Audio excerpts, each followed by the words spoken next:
Hello, what's up guys? This is Jouni Juurela back again from Floorball Made Simple, and today we're going to discuss which one is better, structure or freedom, while you're organizing your team play of your team. So structure means basically some sort of order and agreements, and freedom, total freedom to express yourself. Which one is better? And that is a quite a dumb question, I think, if you are only focusing on either one of those. It is basically the same as if you are thinking about when the first chicken was born. Was there a chicken or an egg first? Like, who knows? Who knows? Hard to say it for sure, but some of them was first, and nobody knows. Maybe God knows that. But the point of this is that you cannot only solely focus on one of those. And then, what does the structure actually mean on team play? Well, here it is. Structure of the team means the mutual agreements between the whole lineup as a unit and between players. It means positioning on the field, the shapes that manifest in your team play, and the formations that you are using. So it is not only a formation, it is way more things that help and create the landscape for collaboration and communication between the players. Structure creates a mutual framework for the individuals to flourish in. So they have this common framework that applies to each and every one of them, and they need to organize themselves freely within that framework. Structure can at best ease up the mental consumption, how consuming the game is mentally for the players, and because there is more that repetitiveness and automation, so similar situations come repeatedly time after time in usual of them. It is way more less consuming mentally. Structure can at worst increase the consumption in mental wise for the players if they feel too restricted. So if you are nailing down the players on the field to certain positions where they cannot move away from, or you limit too much of their decisions with your instructions, etc., that can be also very mentally frustrating and consuming. And it is a way to create constantly those desired situations. So you always have, as a teammate, a coach, and a player, those situations where you desire to be in. You can get those constantly through structure. And at best, structure makes the delays smaller, decreases the delays, and at worst, it can even multiply the delays in your team if there is too much of thinking involved. What about if you have a coach that is a sort of a hippie guy that allows everything, and then he lets all the birds to sing their own tune, and if the focus is solely on skill and individual reading in the situations, that can be a quite a difficult situation also. So there is not as much continuity and automation in the game, which basically means that the situations do not get repeated and you do not get constantly same kind of scoring chances.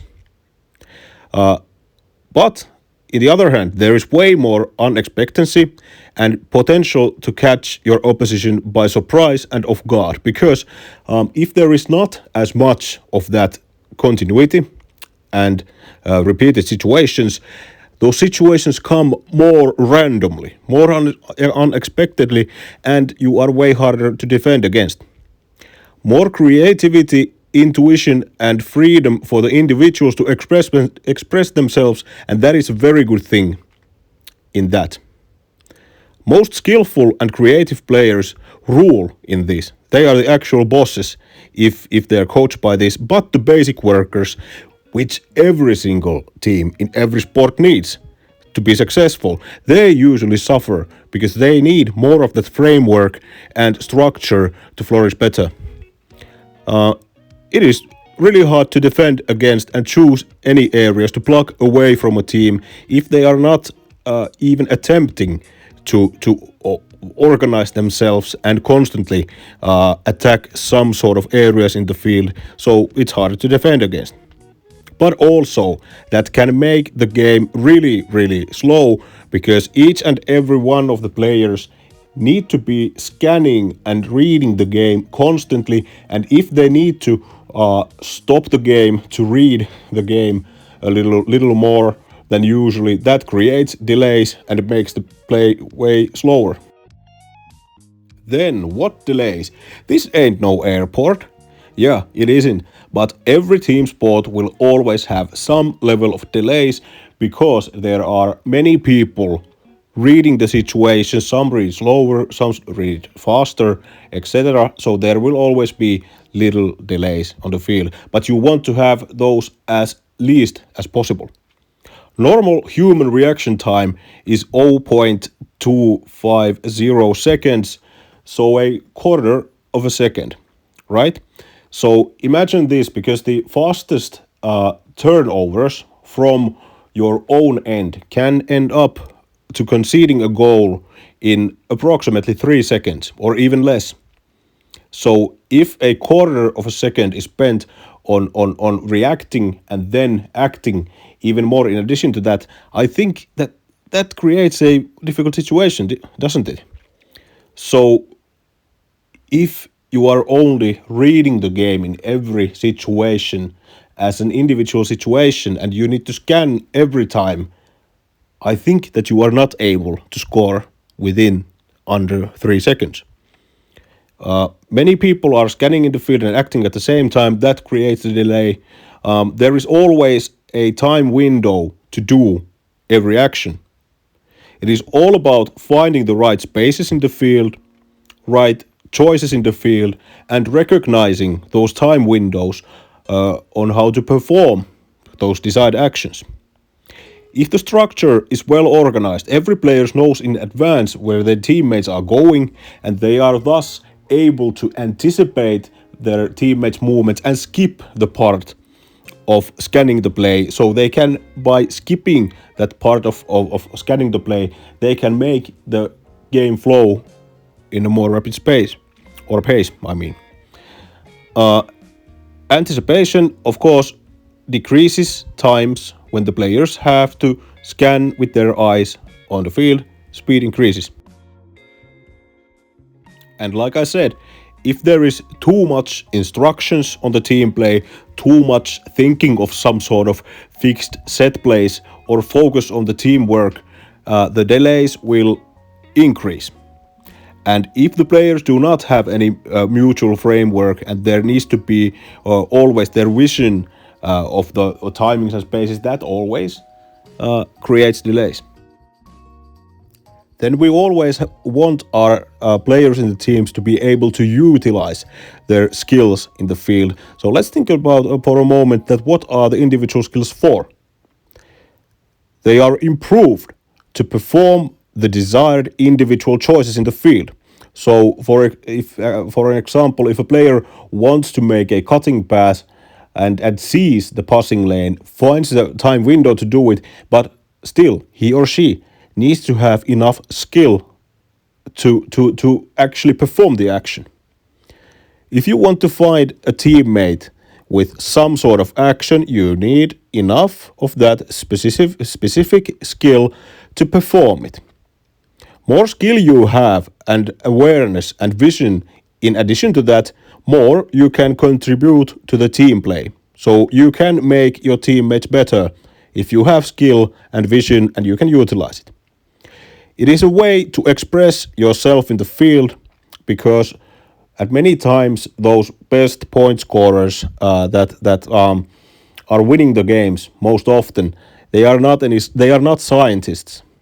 They are not those rationalizing people. They are usually these sort of artistic people. So you need to let them express themselves in the field. Skills are also a way to connect and collaborate with your teammates. It is a good tool to enhance your own stats because, of course, everybody wants to have a better plus minus stat, right? And everybody wants to assist and score. So if you have more skill, you are able to contribute on your own stats.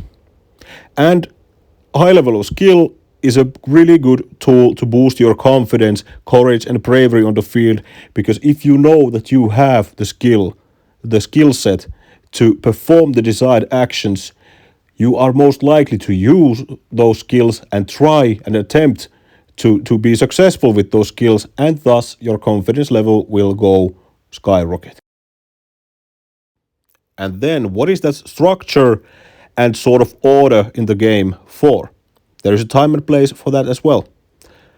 It is to make the collaboration between each and every player more fluid and quicker.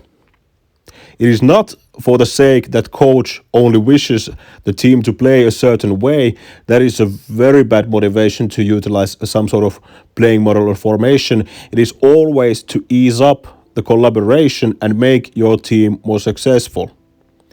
It is meant for all the players to get into the same page in the field, that they have that mutual understanding and will to do that same desired thing that we want to do in our collaboration. It is also something to have a backbone to rely on when the individuals have a bad day. Every individual has a bad day sometimes, right? So if their own improvisation and individual choices are not cutting it for today, you need to have some framework to rely on. It is also a mutual starting point for the skillful players to start expressing themselves. So I think that the structure provides at best the right starting point for the whole team, where you can then start to utilize your skills and express yourself. It is also a very good way to create constantly similar scoring situations or prevent scoring situations if you are talking about defense. And it is also always about getting more of those similar situations so you have another go at that same situation to score if you missed the previous one. And it is a mutual landscape to make corrections on the whole team play if the game doesn't flow well. So if you don't have that mutual framework of tactics and formations and stuff, and your team is losing a game, it is really hard for the leading players and the coaches to get a grip of the game.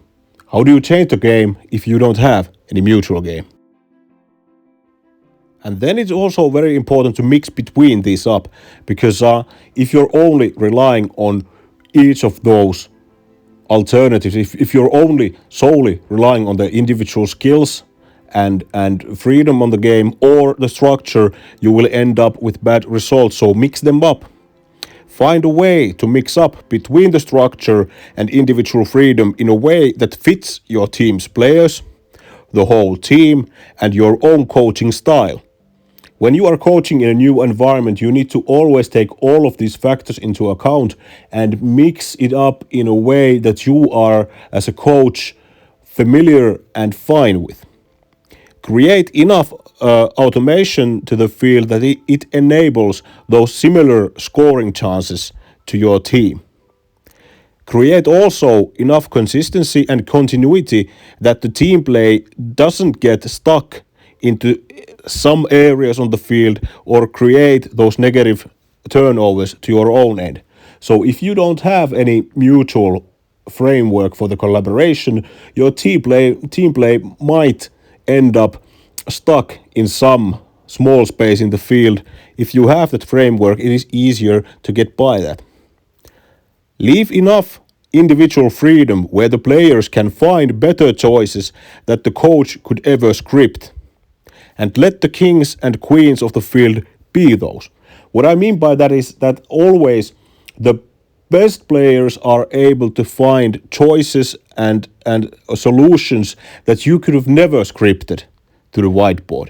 So leave enough individual freedom so they can express themselves and find those better solutions. And here's a few examples of how a too rigid formation style coaching and structure style coaching can diminish the best skills of the top players. For example, if you have an awesome sniper, a sweeper shooter, and you tell them to never shoot with a sweeper and always use a one-timer or pass the ball, you are neglecting the best strength of the player. So of course the players need to be able to do many things and score with many tools, but if they have a certain really good strength, do not try to vanish that from the player. Enable for him or her to still utilize that and then try to just tweak it up a little bit so they will have more variety on their choices. But do not prohibit it that player that they can never shoot a sweeper. If you have a great driver with the ball and you tell them only to stay on outer flanks, even though they would like to take risks and drive to the goal and drive to the center, you are also vanishing some of their strengths, because if they are really good on that driving, they might make some mistakes every now and then, but they will learn from them, right? So allow them to drive if they are very good on driving with the ball. If you have a phenomenal shooter and you tell them only to shoot from the good angles, that can also go way off the tracks as well, because the player that has a phenomenal shot, he is even as dangerous from the low angles and those worse scoring angles than the players with the worst shot are from the best angles. So if you're too much thinking about those XGs and stats and stuff, a very good shooter is as dangerous or even more dangerous from a bad spot than a bad shooter is from a good spot. If you have an awesome goal assister or assister, but they don't have any freedom to pass those horizontal cutting passes or something cutting passes, if the coach feels that there is too much of a risk to lose the ball, you are also getting their best tool out of their hand. Allow them to pass those risky passes from time to time. Then if you have too rigid tactics where the players can only pass into certain directions, but they have the ability to pass into a whole bunch of other directions as well, please allow them to pass freely to the directions where they are able to pass. If they are unable to pass there and they're just banging their head against the wall, well then of course you need to help the player out on that situation. If you have an awesome ball carrier, but your instructions only tell him to give and go, just play the pass and then go, you are taking out their freedom to carry the ball. And if you have very good aggressive pressing players on the forecheck, but your forechecking structure is only a low one where they can never strike with their own individual pressing skill, you are not utilizing that specific skill. Then how can we coaches train and coach the structure side better? We need to create fluid and adjustable principles instead of fixed set plays to the team play. For example, a set play can mean that player A must always pass to player B in that direction and he or she needs to always move to that direction. That is a fixed set play where everything is predetermined and players are not allowed to make their own choices. For example, if you want to use and create space to the width direction in the field, it is better to tell them that create the space to the width and then fill the space rather than move to this and this and this and always fill here, because that is a set play, a closed one. Don't agree to any ready set plays like this is our play 1 and play 2 and play 3 and the lineup says let's now play the number 2 set play, because what happens in the field if something unexpected happens in the pitch? The opposing team changes something or so those fixed set plays, they are so rigid and so pre-calculated that it's really hard to make any adjustment on those. Create free enough rules and instructions how the desired actions can happen through many ways. You know that if you have a set play, you are instructing that this action can only happen with a one way. But if there is more freedom and they can create the same advantage through many ways, there is way more freedom for the players, right? And that kind of coaching requires more intelligent work from the coach and more long-term vision on how to develop the game. Great things on the field can happen through multiple roads in our sport. And there can never be only one way to perform a desired action because there are always multiple ways how to do those things successfully. Ball carriers, passers, shooters need to always have freedom to choose their own choices. Nothing predetermined or decided in advance by the coach, and leave enough space and freedom for the top players to express and utilize their best capabilities. And then I just briefly hint that there is a middle ground between the structure and freedom. Everything we have been discussing here in this video, that is also the middle ground, but there is a theoretical term called relational play, which is basically the middle ground between those.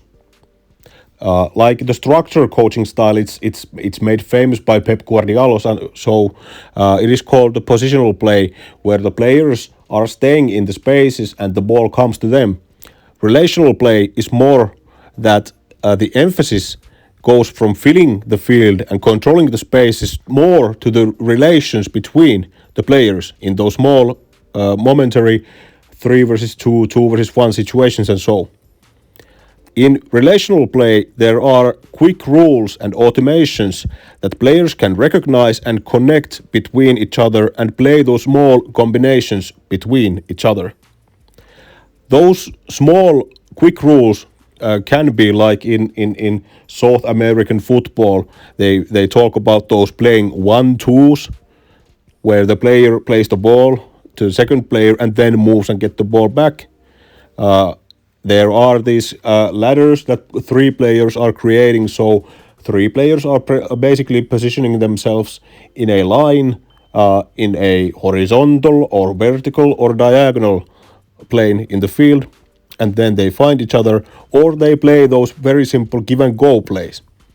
By these very quick rules, the players find each other and play a quick combination and connect with each other. Thus, the certain spaces are filled and occupied, but the emphasis is more on the connections between those small groups of the players in the pitch at the same time. So it is not that much about the whole structure and lineup of the team. It is more about how do those couple of players connect and find themselves, create those quick rules and instructions, and you will see some art. And okay guys, that was the video for today. If you're interested about that relational play side, I know a bunch of that as well, so please comment down below if you want to hear more of what that means precisely. But hey, thanks for watching this video, share to your mates, like the video, subscribe and follow us on socials. We have a very good thing going on here, and I'm very happy to see that our subscribers are growing by numbers. Thank you very much. Have a good week. Bye.